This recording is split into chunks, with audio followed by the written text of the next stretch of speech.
Welcome back to Core Anesthesia. Whether you are a student prepping for tests and boards or a CRNA here to earn CEUs, we are glad you've joined us. For more about us, make sure to check us out on Instagram at Core Anesthesia and online at coreanesthesia.com. Welcome back to Core Anesthesia. I'm Cole here with Tanner, and today we want to move our discussion into vascular anesthesia. Specifically, we want to work through some of the main vascular cases that we'll see and how we're going to take care of these patients and go about just treating the hemodynamic changes that occur at different stages in vascular procedures. Before we get started into the actual cases themselves, let's just take a moment here to discuss some of the causes of disease processes that can occur that would warrant patients to have these procedures done. What we really want to start thinking about here is what does the pathophysiology look like here? And so often you'll hear people describe patients as vasculopaths. So what does that look like? We need to start thinking about this in terms of a global disease.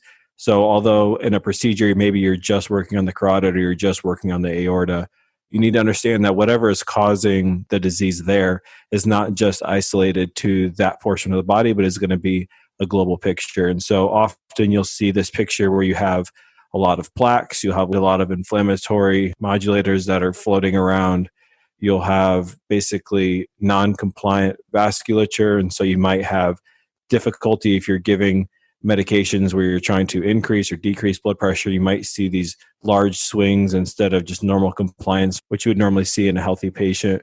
Many of these patients are going to be on different medications. You often think of statins. That's a very common one. It's also one that we would start these patients on prior to surgery if they're not already on one. These statins are going to be helpful for really a couple different reasons. They're going to stabilize these plaques. They're going to decrease the vascular inflammation. And they're basically going to protect the patient from having some more adverse effects from these different plaques and sclerosis. Another thing that you'll typically see in patients' med list is beta blockers. This is very common with people with CAD, as you know. This is often hand in hand with these vascular pathologies. And so that's another one that you may see in the medication list already. If not, this is one that we would like to start prior to these procedures just because of its beneficial effects with your myocardial oxygen and also some stabilization there with your heart rate and blood pressure. I think the big thing that you need to think about when you're thinking about people with vascular disease is that you have to keep in mind, again, that it is a global disease. And so many of the things that we're going to talk about today are trying to navigate the different steps of a procedure where maybe you'll have increased blood pressure, decreased blood pressure. And again, you just have to keep in mind that we don't have a very compliant system where we're able to just manipulate these things really quickly. And so you can often have issues with your respiratory system, with your renal system, even your spinal cord, and definitely there in your cardiac system as well. And so these are all things that as we go through these steps today, you need to just be thinking about what is this hypertension or hypotension doing to these different systems, and how can we manage that as we walk through these cases. Perfect. So that kind of brings our discussion now to specifically different kinds of cases. And we really wanted to spend some time now going through a carotid, which is basically the idea here that there's a big atherosclerotic occlusive disease that's happening in the carotid, which is limiting or occluding blood flow to get up into the brain. So you can see how this is going to be a disease process that if it continues to progress, you're ultimately going to be cutting off one of the main carotid arteries, one on each side here. If there's a disease in both, obviously that's even worse. But if the disease is progressing in one of these carotid arteries, it's going to prevent that blood flow to go up to the brain on that one side. Now, it's important to note here what the vascular system looks like. So you're going to have your carotids, your left and your right, coming up on either side of the neck. And then they're going to converge here on the circle of Willis in the brain, which is basically allowing blood to come from either side, mix around in that circle of Willis, and supply the same tissue with blood. Meaning, if I have the left carotid artery not perfusing and not bringing blood through, the right carotid artery is still able to supply blood to all of that tissue. It's not like the left side only does partial tissue and the right side only does partial tissue. So keep that in mind here, that if one side is not perfusing, the other side can theoretically perfuse all the tissue in the brain. as we move through how we're going to manage patients during these cases, just keep that in mind. So first off, when we're doing these cases, there's a couple different ways we can do it. You can do a regional anesthesia plan or a general. The advantage of regional is that the patient's going to be more awake, and we can more accurately look at if we're perfusing the brain, because if we're not perfusing the brain, the patient's going to become slurred of speech. They're going to become not as conscious, and you're going to be having those signs that tell you, okay, this patient isn't getting enough oxygen to the brain. If we're under general anesthesia and the patient's asleep to begin with, you're not going to be able to see that change to know if the patient's not getting enough oxygen. So when you're doing a general anesthesia plan with a carotid, you're going to want to have an EEG monitoring the entire time. You're going to be wanting to be doing cerebral oxygenation and just keeping an eye on how that is occurring. Another thing you can use is stump pressure, which basically is this idea that when the surgeon clamps the carotid artery, so they're going to find the diseased part, clamp below, clamp above, and they're going to block blood flow from going through that carotid. So you got to be thinking, okay, we need to be getting enough blood flow from the other carotid to perfuse the entire brain tissue and make sure that we're giving that brain enough oxygen. Well, as you recall, that circle of Willis will supply to that entire tissue. And so if we monitor how much pressure is at the back side of the artery that we're occluding through this stump pressure, it'll basically tell us if there's enough pressure from the other carotid artery supplying blood pressure to that circle of Willis. So you want that to be above 40. If it's below 40, sometimes 50, that's a sign that you're not getting enough collateral blood flow through that circle of Willis, and you need to place a shunt. Same thing if the patient's awake and all of a sudden they lose that consciousness or slurred speech. That's a sign that, okay, we need to place a shunt because when we're clamping the carotid to do this procedure, we're not getting enough blood flow through the other side. Hopefully that makes sense. Again, today we're just going to be using these two procedures to kind of give you some concepts for you to understand what we're looking at when we're dealing with vascular patients. And so the difficulty here is that, like Cole mentioned, you've got your two carotids. If you're clamping one, you need to still make sure that you're perfusing the brain. Again, like Cole said, if you do regional, this is sometimes better because you can accurately determine if you're getting cerebral perfusion because the patient can talk to you, communicate to you, and you can in real time see that they're getting cerebral perfusion. If not, these are all things that you need to start thinking about using. Mentioned the EEG, the stump pressure. You can also use SSEPs. But again, if you're dealing with basically taking away half of the ability to perfuse the brain, this is something that you are going to have to keep continuous monitoring on to make sure that we're not causing some cerebral infarctions. Another thing you need to think about, like I said earlier, this is a global disease. And so if you have sclerotic vessels there in the brain, even if you're getting perfusion into the brain, there's other things you need to think about. So one of the main things that you need to consider is cerebral steal syndrome. So this would be, if you remember, your carbon dioxide is going to be a vasodilator. If you have diseased vessels that are not able to dilate like they normally would be able to, those are already areas of the brain that are at risk for hypoperfusion because of this disease. We'll say now you have an increase in carbon dioxide. Now your vessels are dilating. The area that is already at risk for not getting enough blood flow is now going to be even at more risk because all the other vessels are dilating like they normally would. And so you're going to have increased blood flow. And then the area where you still already are at risk for not having blood flow will just get less blood flow. We can look at just basic numbers and say, yeah, the patient's perfusing because we have a stump pressure of greater than 40 or 50. We have good EEG monitoring. You also need to think about, well, what does that look like with where's my carbon dioxide? What are these other things that could be influencing decreased perfusion to parts of the brain? These are all factors that kind of need to marry together as you're managing these patients so that you can take care of them safely. Right. So let's just start from the beginning and kind of walk through this process. So you can choose, like I said, either a regional or a general anesthetic plan. If you choose a regional, you're going to want to do a cervical plexus block. You're going to be blocking the C2 through C4 nerves. Remember, C5 to T1 is going to be your brachial plexus. So we want to be above that. The cervical plexus is 2 through 4. So there's two ways to do this. If you're going to use your ultrasound, you're basically going to look at what an interscalene block would typically look at. And then when you're seeing your stoplight appearance, you go up a little bit higher from there, and you're just going to go right underneath on the posterior side of that sternocleidomastoid and inject under that region. Again, just take a look at a picture of that to make more sense. You can also do this by feel in the same kind of area. Just feel that C6 transverse spinous process, and you're going to want to inject on the posterior side of that sternocleidomastoid. That will basically numb the area there where the patient can be awake for this process. So if you're thinking about this, you're going to be working up around this carotid artery right here at the neck of this patient, and you want to keep them awake enough to be able to judge if their mentation is staying the same and if their consciousness level is staying the same and their speech is staying the same, to ensure that you're getting enough blood flow and oxygen to that brain tissue. And some patients this is not going to work for because they're going to get too anxious, too worked up, not going to sit still, get fidgety. And this is when, if you have a patient like this, you're going to want to do that general anesthetic plan. But again, this is really, really nice to do this regional because they're going to be able to tell you the most accurate way here if you're not perfusing.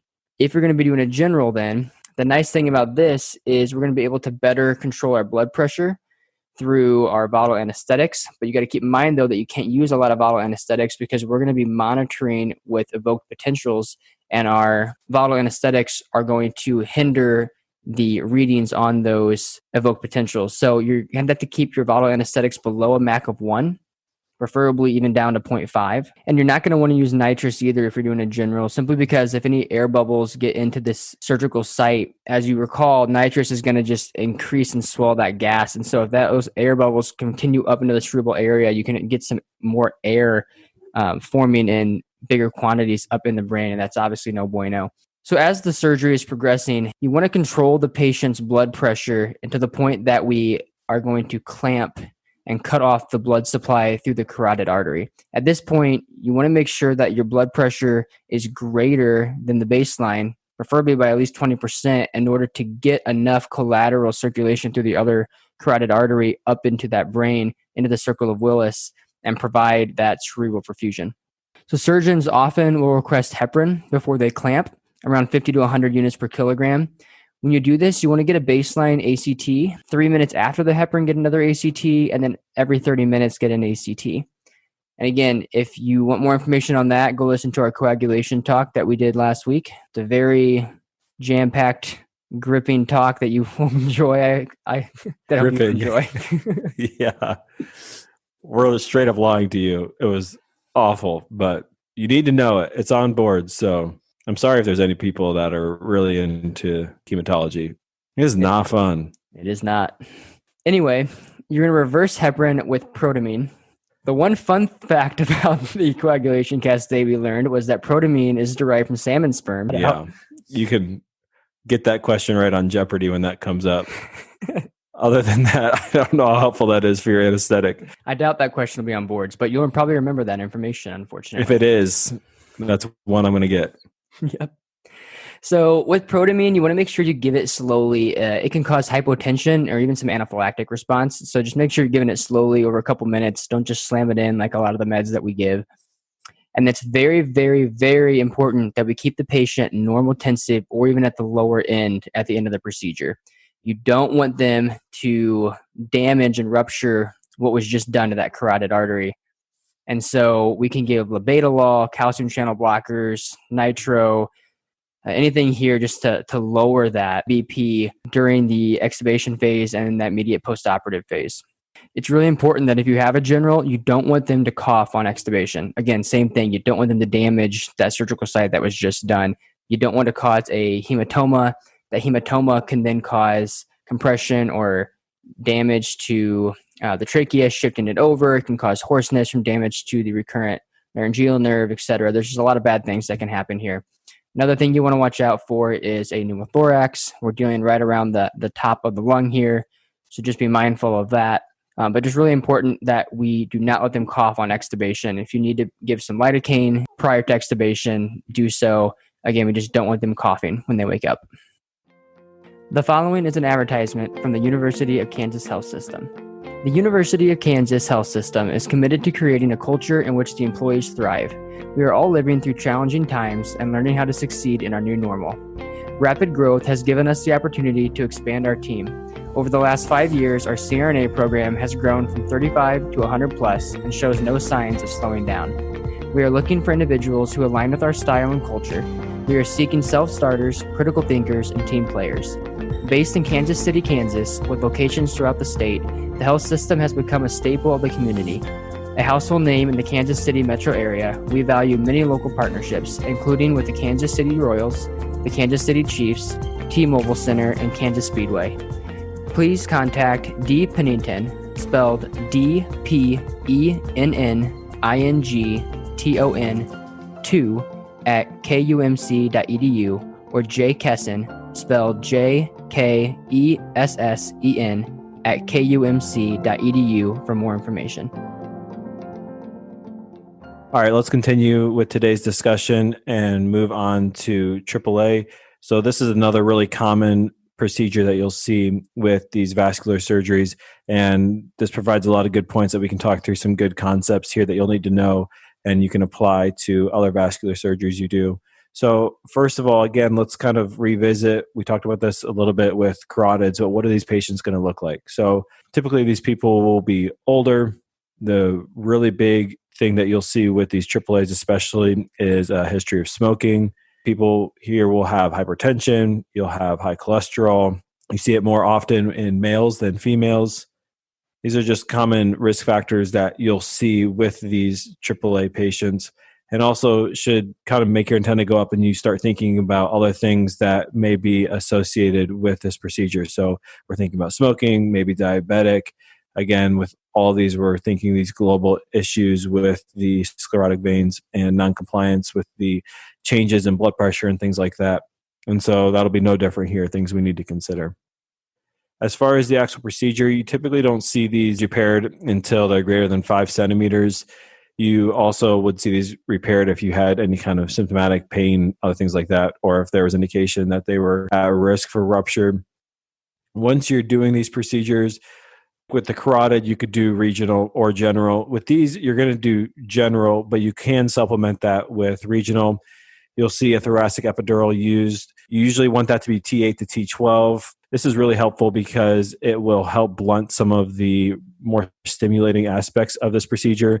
And so this is one that you're really going to want to have tight control on the blood pressure. And this is just another therapy that will help you manage this patient when you're blunting a lot of those sympathetic responses. If you want more information on placing the epidural, or exactly if you want more information on placing an epidural, or just more information about the epidural in general, we did a whole separate discussion on epidurals and spinals. So make sure you go check that out. And we're not going to take time today to go over that, but just keep that in mind. That's something that you'll often see used in conjunction with the general anesthetic. For these patients, you need to think about the main steps of the procedure. So the first thing you need to think about is there's going to be a clamping so they can actually do the procedure. Once they're done, you're going to have an unclamping. And those are really the main two aspects of this procedure that are going to have some major swings with your hemodynamics. So first of all, let's think about clamping. You want to keep them pretty normotensive all the way up until you clamp the aorta. And so again, this is going to be important that you understand what their baseline is.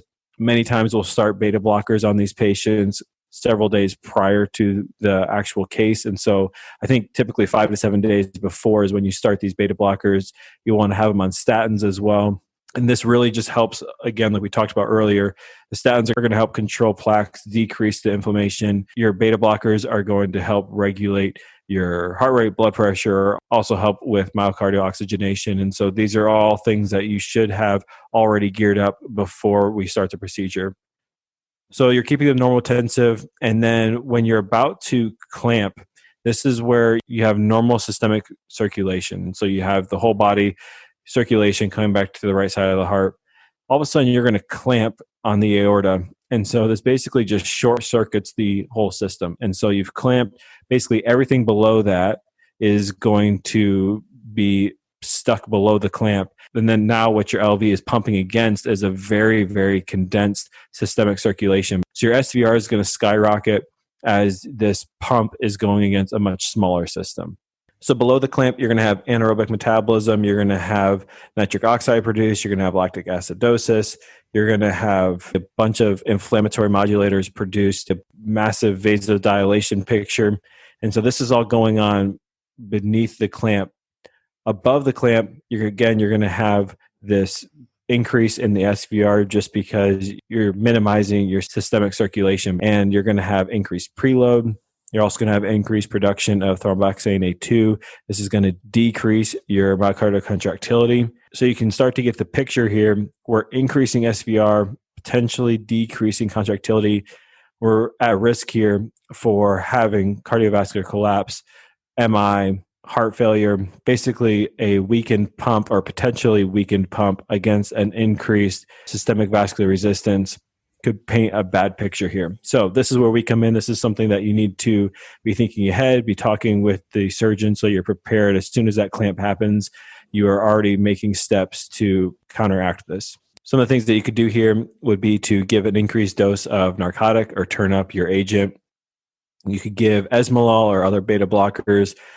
Sometimes you'll see a romifentanil drip used. And so this is basically just going to decrease the sympathetic stimulation. The main thing you want to do is try to get that afterload down, and so that you're not having this really increased SVR. You're going to want to try to keep your blood pressure in a semi-normal range. You can give vasodilators, you can give nitroglycerin, you can give nitroprusside, so that you're just basically keeping this blood pressure low and trying to protect the heart here. You also need to be thinking about your renal system, your respiratory system, your neurologic system. While we're clamping the aorta, these are all things that you'll want to be addressing with different medication modalities as well, so that we're keeping this patient safe as we go throughout this procedure. So as Tanner just alluded to, a couple of the things we want to watch out for during the clamping is going to be ischemia to the renal system and then the spinal cord. So with the renal system, this is really going to be dependent on where we're clamping. So if the aneurysm is above where the aorta branches off into the renal vessels or below, we'll change the risk here of decreasing blood flow to the renal system. Don't think, though, that just because we're clamping below the branch off to the renal system, that there's no risk. There is still risk of having complications and kidney injuries, even though we're clamping infrarenal. So just keep that in mind, that just because we're below does not mean that you completely get rid of that risk.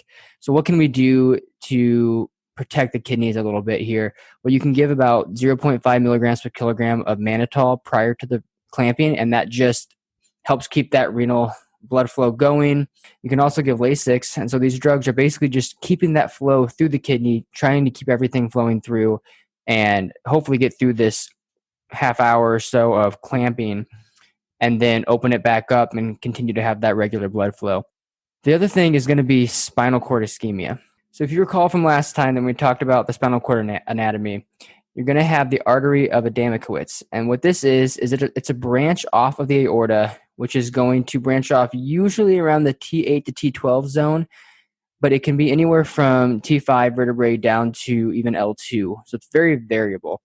But this is going to branch off and provide a collateral blood flow into the anterior spinal artery, running longitudinally up and down the anterior side of the spine. And so if this is blocked, so if we clamp above and below this section of the aorta and we're not getting this blood flow from this artery across the aorta to that anterior spinal artery, we're going to be basically dramatically decreasing the amount of blood flow to the anterior part of the lower 2/3 of the spine.